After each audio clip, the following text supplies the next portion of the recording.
Hey, many real estate investors recognize that one of the challenging things you could face is having equity in projects and not being able to access it quick enough to take advantage of real estate opportunities. This is the exact challenge that Derrick Barker faced before creating Nectar. Now, Nectar helps investors with short-term temporary capital to help them with any situation that they may need, whether it's acquiring a new property or renovating something, maybe it's rescue capital. Either way, Nectar is here to help. On top of that, we talked to Derrick about how he was able to create and scale his multifamily portfolio. If you're looking to grow and scale yours, you definitely want to check out our conversation with Derrick, where we get into the four components that every real estate deal has, how to raise capital and create a very compelling offer that will entice the best investors, and also to recognize your proximity to capital and how to get those individuals on board. Make sure you check out this conversation right here today on Multifamily Insights. You probably got interested in real estate for the cash flow, the tax advantages, the equity appreciation, and the long-term wealth creation, not for the 2 a.m. emergency maintenance calls. But let's face it, maintenance can be the biggest headache when it comes to building up your real estate portfolio. And that's why I want to tell you about a new property management software called Hemlane. See, Hemlane is more than your typical software. It's really like having a property management support system. First, Hemlane provides 24/7 repair coordination. They have a network of vetted maintenance technicians and professionals in your area to handle repair and maintenance your property may need. Second, Hemlane helps you advertise your listings and even connects you to licensed agents to help find and place tenants. And third, Hemlane is ranked #1 by Gartner with an average of 4.8 star reviews on repair coordination. Learn how Hemlane can help you manage your properties with 100% transparency and control without the administrative work. And as a Multifamily Insights listener, you will receive 25% off for 2 months when you sign up. Just go to hemlane.com, that's HEMLANE.com, and use Multifamily Podcast 25 as the promo code. Again, that's hemlane.com, or just click the link in the show notes. Now, Derrick Barker is the co-founder and CEO of Nectar. He started buying real estate from his dorm room at Harvard, and then after Harvard, he spent 3 years trading complex securities at Goldman Sachs while simultaneously building a 500-plus unit real estate portfolio.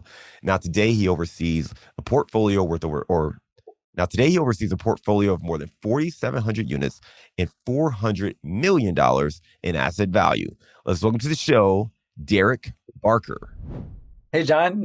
Thanks for that intro and nice to meet you. Likewise. Derrick, great to have you on, man. Great background for sure.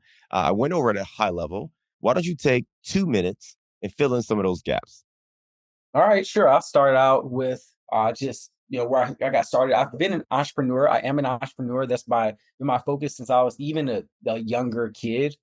But really, my freshman year, I got to Harvard, and I came from the lower middle class, lower income background, definitely for that environment. And me and my buddies were like, "Hey, how do we make money? Like, that's really what we're trying to do. Now we're here."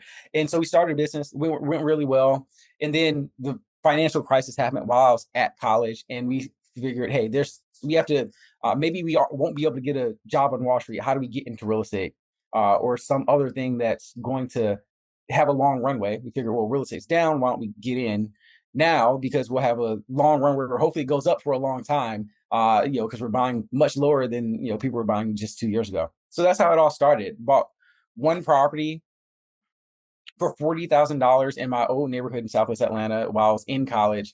I raised money from some really Harvard donors who endowed a scholarship that one of my roommates got. And we started out doing first one house, then five, then we went to quads and bought a portfolio of quads and small multifamily. Then we started asset management business because got really good at turning around distressed properties. So we were doing that for other owners, and then we built that into just a machine that started buying and renovating business. Between starting that business and leaving college, I actually did work at Goldman Sachs, where I was a structured bond trader. So I learned a lot about how money works and how money flows. And but at about 500 units, I decided it was time to leave Goldman and really, build a business around buying distressed assets, turning them around. So that was my background before Nectar. And then to quickly talk about Nectar.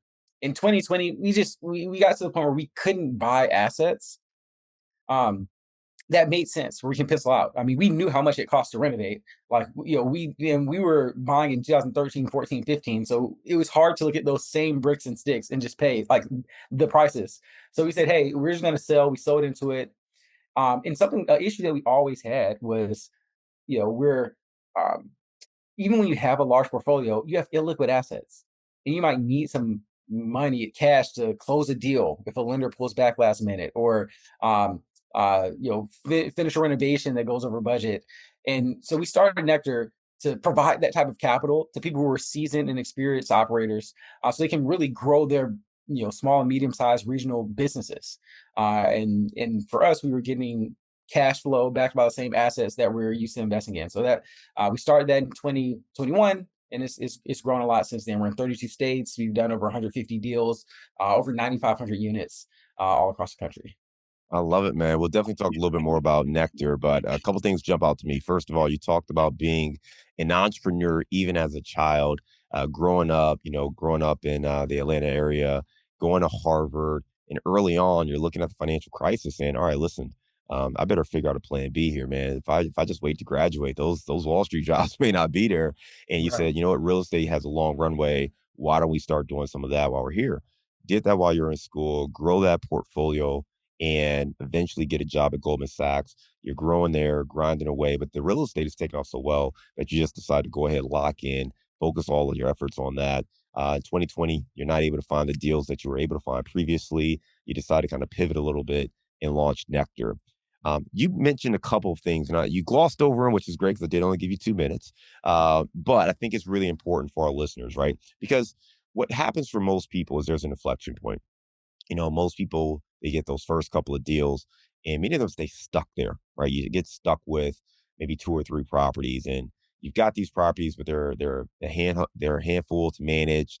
You've got other life priorities. Maybe you have a family, you have other priorities that you're dealing with, and it's hard to grow and it's hard to scale and you do feel stuck. You mentioned that you bought that first property for $40,000. You raised some money from someone else at Harvard and who had got an endowment. You took that, you managed it, you grew. And you sounds like you did a little, far, maybe I should say a fair amount of deals in that first year or first 2 years where you had a pretty good engine going by the time you graduated Harvard. Can you just take us back into, into time and walk us through maybe some of the things you did to really scale and to not stay stagnant with just maybe that one or two properties? Yeah, that's a great point. So we bought one property, um, and really it was a proof of concept. From the beginning, we said, "Hey, we want to build a portfolio." So from the very beginning, we were trying to figure out, okay, we weren't trying to figure out how to do one property. That was never, like, we never sat around in a room and said, "Hey, how are we going to get a property?" We said, "Hey, how are we going to build a portfolio? And what do we need to do?" Well, we don't have any money. So that's one thing. It So broke college students. Even at Harvard, it still broke college students. even more broke, all right? But fortunately, there are a lot of people around. Harvard's not cheap. Harvard's not cheap. Now, it was cheap. I mean, I guess technically we're on financial aid, but there were a lot of people around us who were not broke. So that was fortunate. Um, but yeah, so we said, hey, what do we need to do to be differentiated for investors? What's something that we can provide? So how can we provide value to people in our network or people who are just outside of our network? Who, if we can provide something valuable or differentiated, they can have a reason to see us, a reason to take a call or a meeting. And then once we get in the meeting, how do we give them a reason to be curious and say yes and be like, oh, why don't I take a little risk here? Because it's a risk. 21-year-old with no balance sheet is a risk. All right. And so we did that by going in and we bought a really cheap property. But the idea is say, hey, we're going to go to New York investors who are dealing with New York cap rates. We're going to say, hey, Atlanta is an up and coming city where they have the third most Fortune 500 companies of any city in the country. It was tied for third at the time. But we have housing prices that are like much, much lower than comparable cities from that have the same kind of corporate base. And you can get much higher cash on cash returns. So we went to these people who they know real estate. They know real estate in New York, where they're not getting any cash yields. And we say, hey, we can provide you these cash yields. We can be your boots on the ground here in Atlanta. And here, look, we're not saying that it's not perspective. We have an actual deal that we actually did.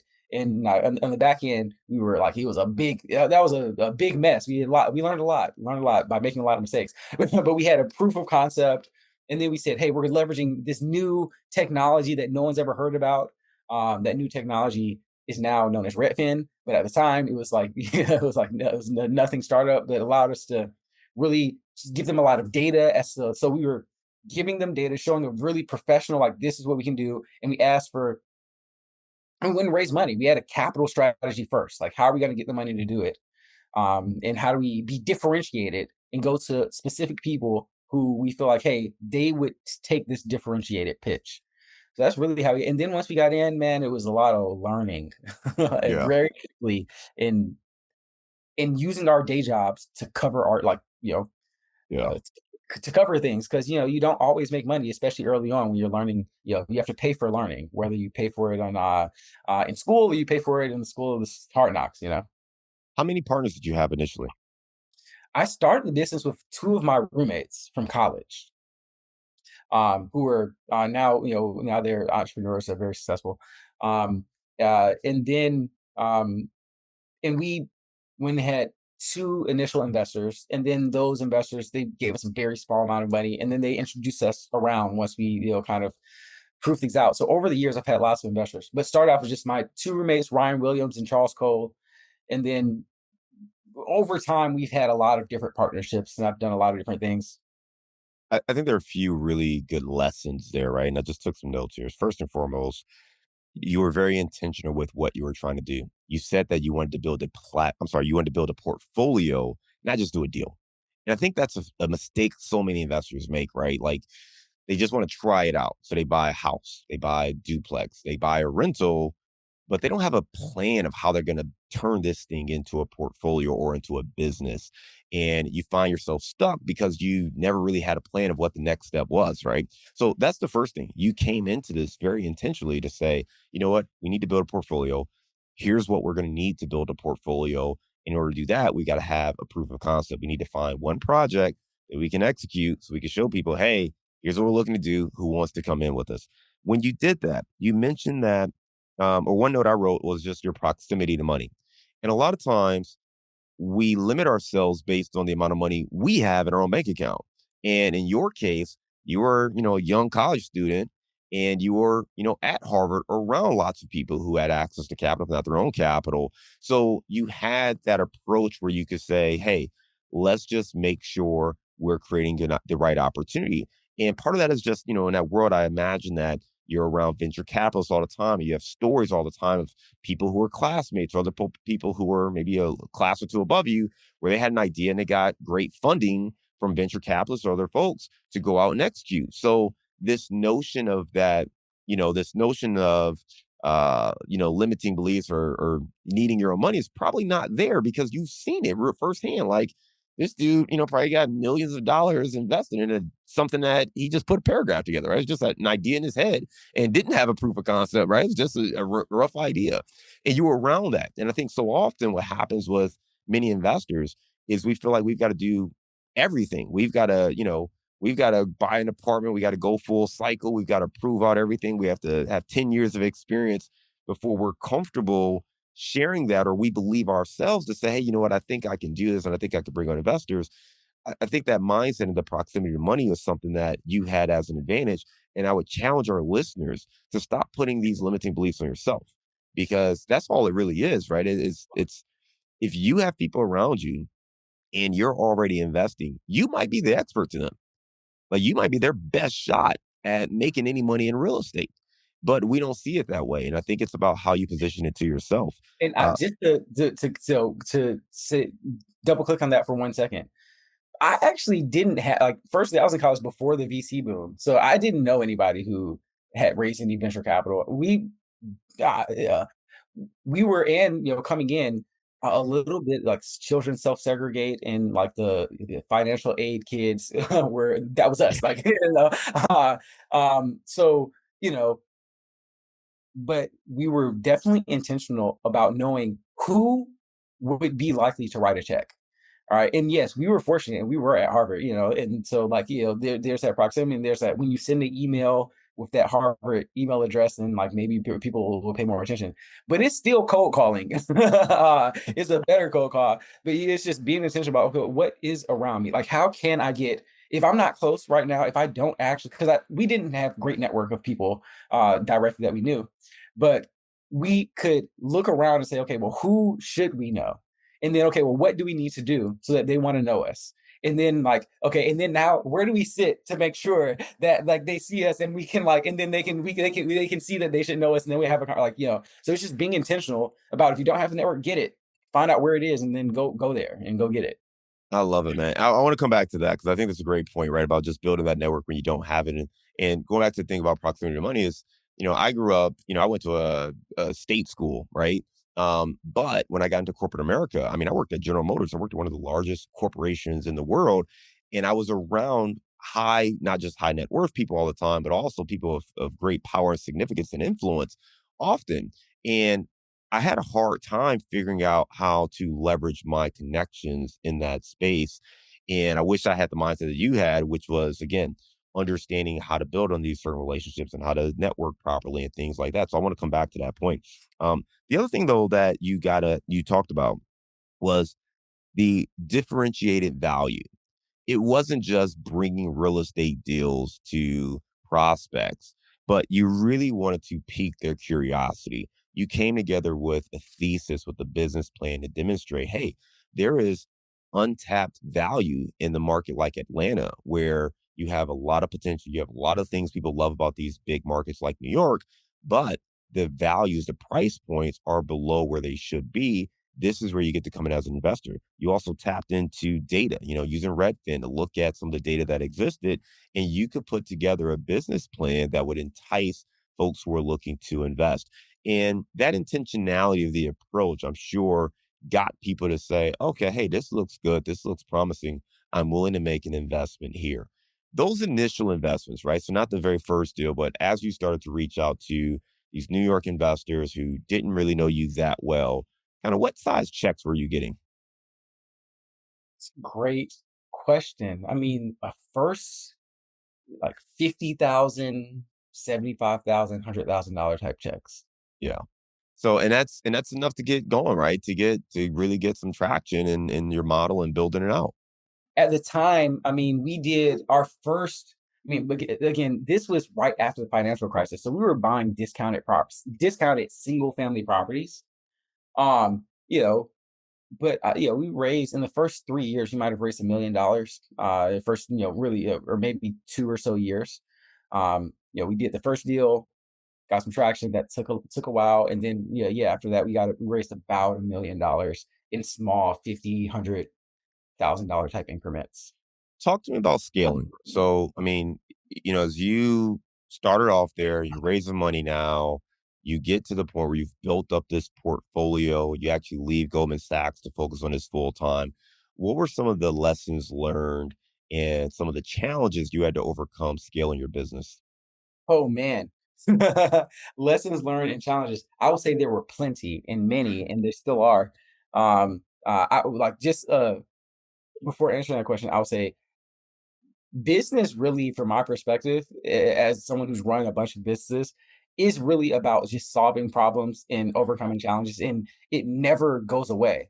I remember when I was younger, I felt like, okay, well, like we have this big challenge, but we're gonna overcome it, and then we're gonna be bigger, and then like we're not gonna have like, and then we're not gonna have problems like this. It's like no, you just have like more and different and more problems you can't imagine. So, uh, so I'll say like, we right now today before I had this call, we're talking about all the challenges that we're facing. We have a much bigger business than we had then. Um, but to answer your question, I want to make sure I answer it right. Can you like, sorry. So what was your question again? Yeah, so just talk about the challenges you face scaling, right? So it's one Yeah. thing we all want to, build up these portfolios, but I don't think people recognize like what to your point, what those new challenges are going to be and Yeah. how you overcome them. So what are some of the challenges you faced as you were looking to scale the business?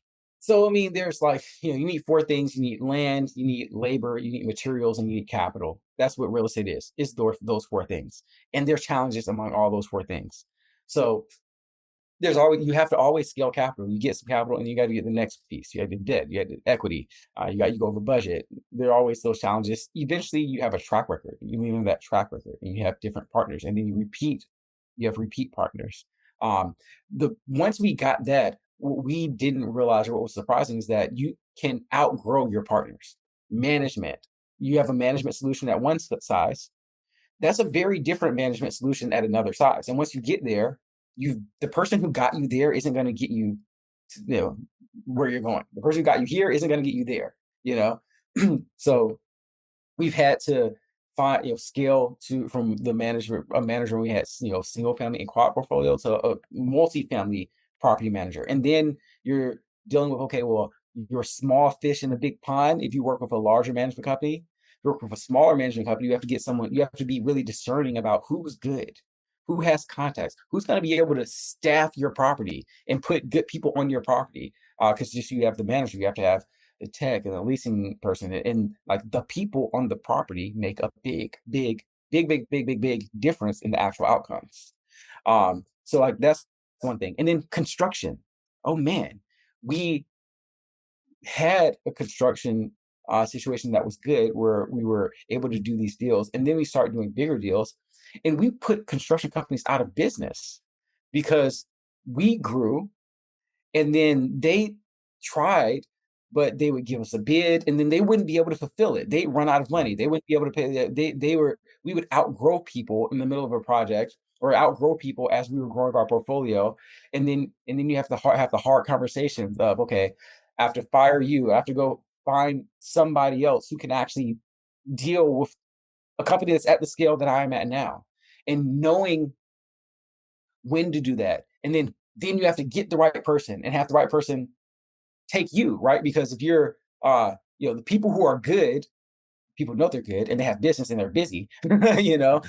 So you have to find, so like that is a whole nother part of like the next step. Like once you've gotten that base of like, okay, you're doing something and you want to go to the next step, a lot of the people who you might have relationships with, you had like celebration closing dinners with, and you know their kids, and well, they might not get you to the next step. And so you have to be prepared to have those conversations. And then you have to be able to prepare to find out who's going to actually have you be successful at the next level of scale. So that was something with both, with the labor, with the people, with partners. Um, I'd say I can keep going because, as I said, business is all about problem solving. But I say that's a major one Well, you hit on some, right? You first of all, just understanding real estate, it's land, labor, materials, and capital, right? So it's really combining those four things, and you're going to probably run into challenges, with one of those, if not multiple buckets, from time to time.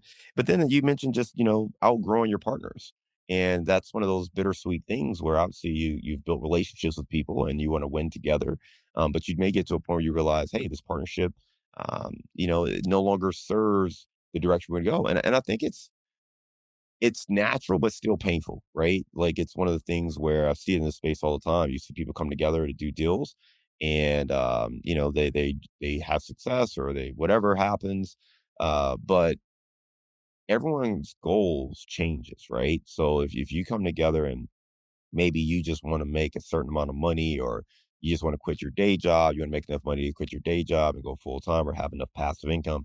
But what happens once you reach those goals? Because maybe you're not as motivated to build up this larger team or system that, someone needs. And maybe you can't service, the request. Maybe you could do a 10-unit building, but you don't have the energy to put in the infrastructure to manage 100 units, or to manage 1,000 unit portfolio. And sometimes people change too, right? There's property management companies that have had great reputations that we have hired and worked with, and we have seen, hey, you know what? Not really as great as we thought they were, and maybe some of that was, smokescreen. Maybe some of that just changed because the people who are in leadership don't have the same goals or motivation as when they were building the company up. They're just maybe surviving off reputation. So or a maybe lot of they that put the happens. or maybe they put the good people on someone else's property, and they brought you on, and they just hire whoever they can. Yeah, yeah, and that's a whole other property management, conversation, right? But there's a lot that goes on there. So I appreciate you sharing. I think it's something really important to understand, and it's the same with life in any relationship, right? Relationships grow, and if both parties aren't looking to grow, at some point the one that is looking to grow is going to outgrow the other partner, and that's just going to lead to an awkward and tough conversation. But you want to make sure you're finding partners that grow with you. I like to say that whenever I'm looking at a challenge, I try to identify whether or not it is a process issue, whether or not it is a people issue, or it's a partnership issue. And process, that's something we can fix. Hey guys, we need to make sure we do XYZ before we do that, right? Like that's a fairly easy fix. If we don't have that process documented, let's do it. Now, if we have that process documented, we've communicated that process, we have to look at it and say, hey, uh, Johnny knows the process. Johnny's not following the process, or Johnny's just not reliable. We might have a person issue, right? And then if we keep running into these issues, and it's not just Johnny, it's multiple people, or there are larger issues in this, then we got to look at the partnership, right? And just say, hey, you know what? Is this really the right partner for us to grow with? And I think a lot of times it's easy to point fingers or to get upset or just roll your sleeves up and try to fix it. But the reality is, I think you need to be looking at your business from those three lenses because you want the right partner. The right partner is going to put the right people, the right partner. They're going to fix the process. And that's going to allow you to grow and scale as opposed to putting out fires every single day. So think about it from that perspective as well. Um, I want to talk about what you're doing now, man. Let's talk about Nectar. So you mentioned you guys are in 32 states, that you saw kind of a void in the marketplace of capital and maybe needing a little bit of capital to close the deal. So at a high level, explain to our listeners exactly what Nectar is and what they do. All right, yeah, definitely. So at Nectar, we effectively provide capital to people who own portfolios of commercial real estate. We don't It's not first mortgage capital, so we're not a mortgage provider. It is just flexible capital that people can use to grow or improve their business or portfolio. And we have, that's again, it doesn't require a lien. That's flexible and that you can use it for any business purpose. But that's backed by low leverage cash flowing assets.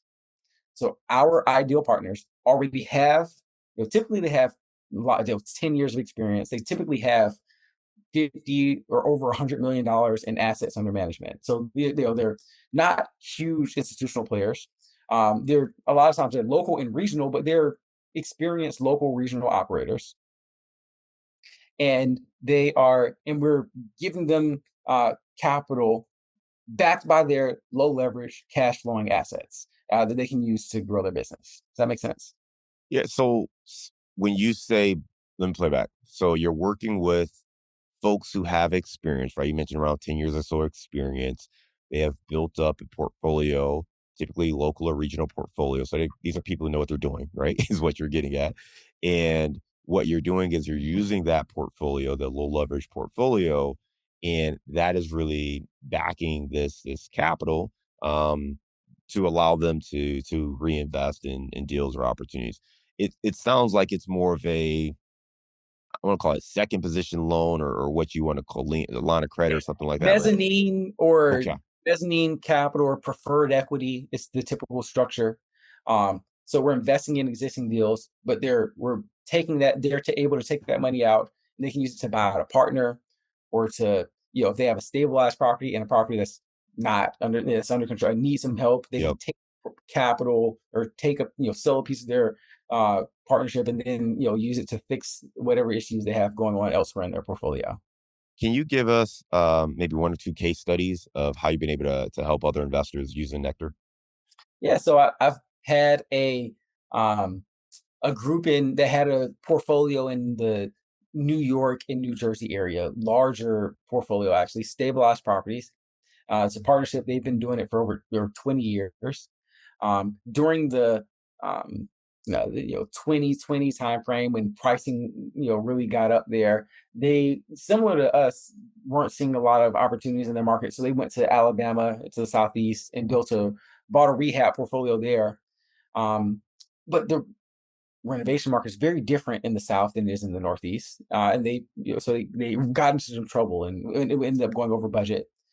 And we were able to provide the capital that they needed um, for their Alabama portfolio, but backed by their assets in the Northeast.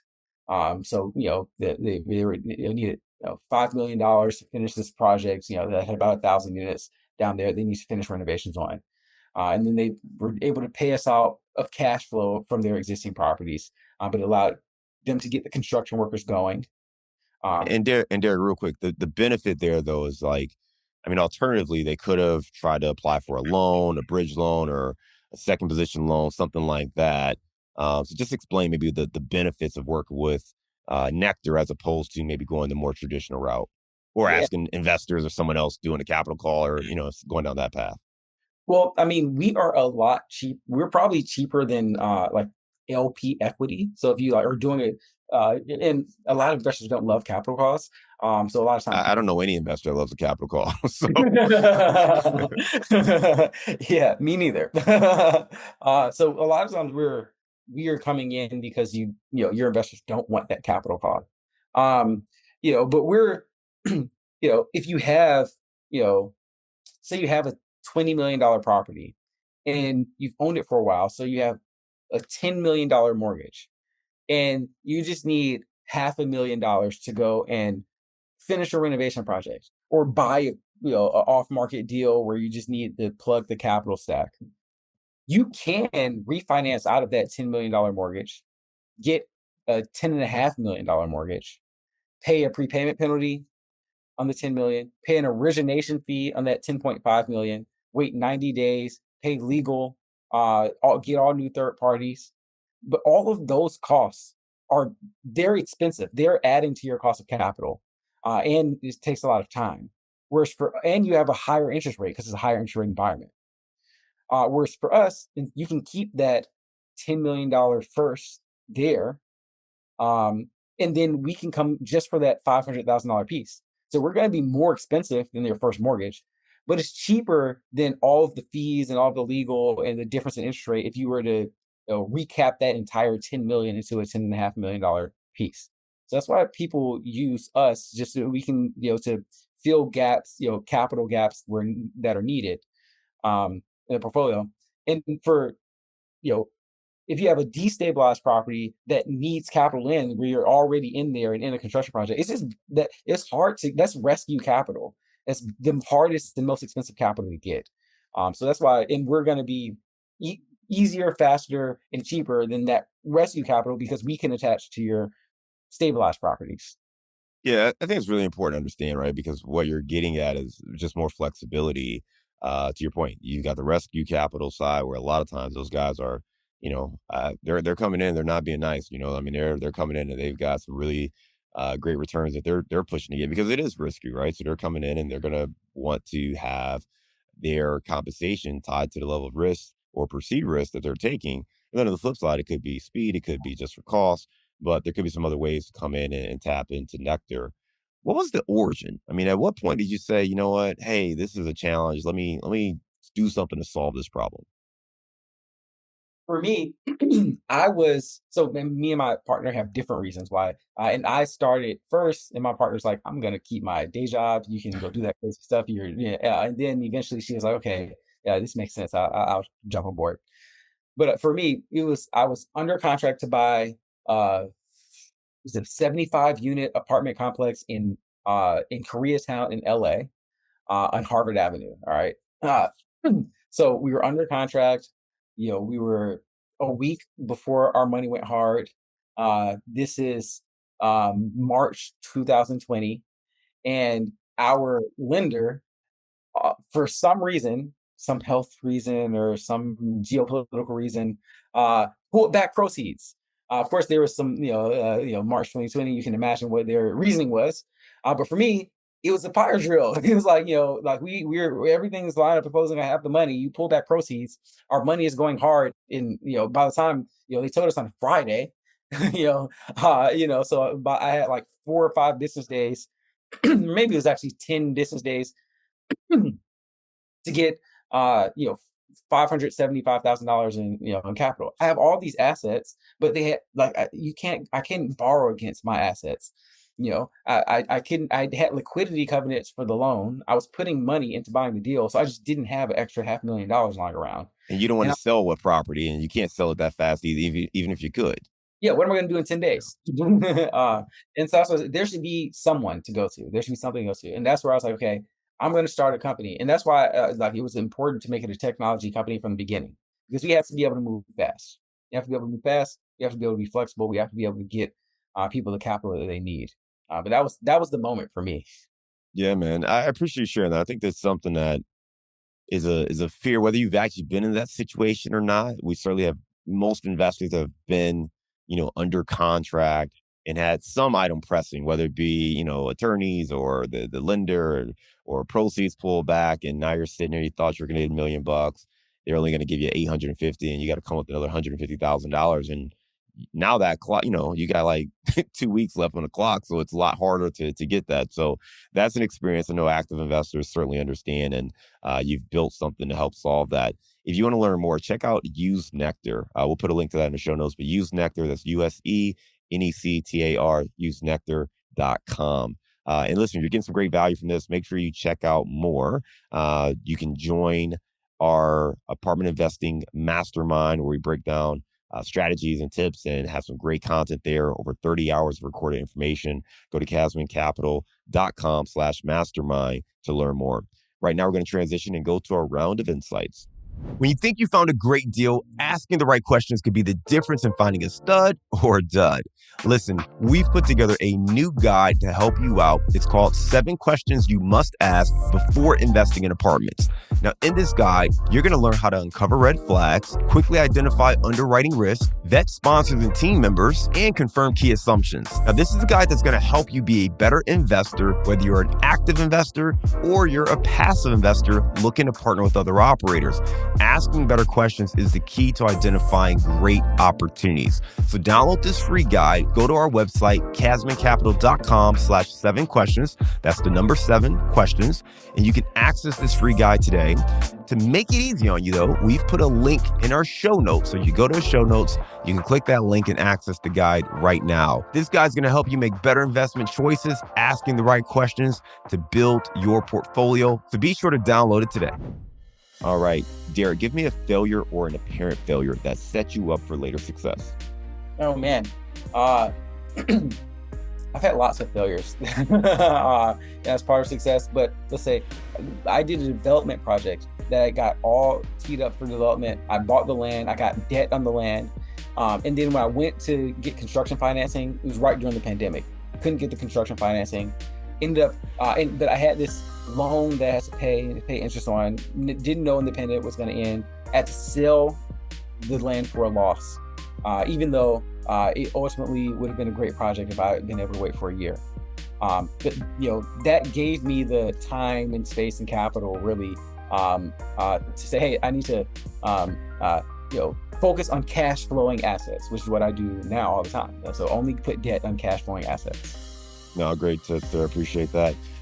Give us a digital or mobile piece of technology that you would recommend for our listeners.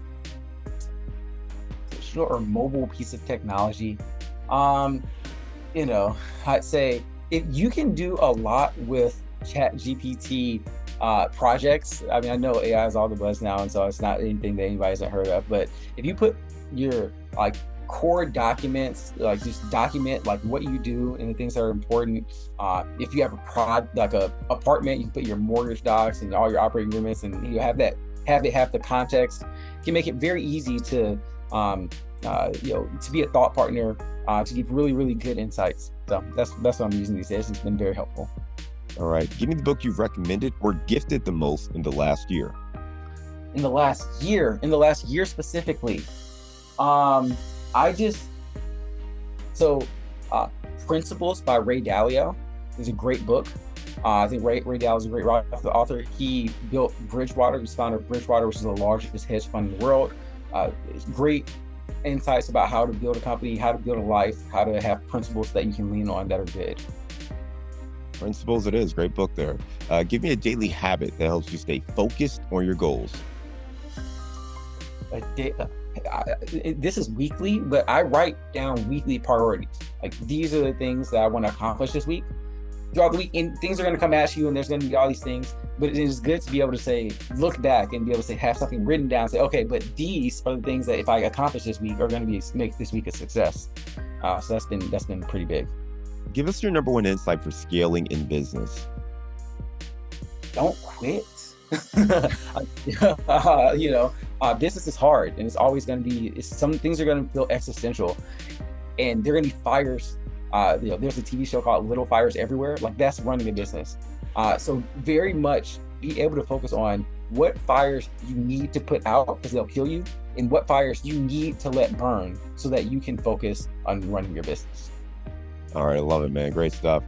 Where are you based now? Are you back in Atlanta? Back in Atlanta, All back in right. town. Give us your favorite place to grab a bite to eat in Atlanta. Oh, that's a hard one. Um, I'd say Muchachos on the Beltline.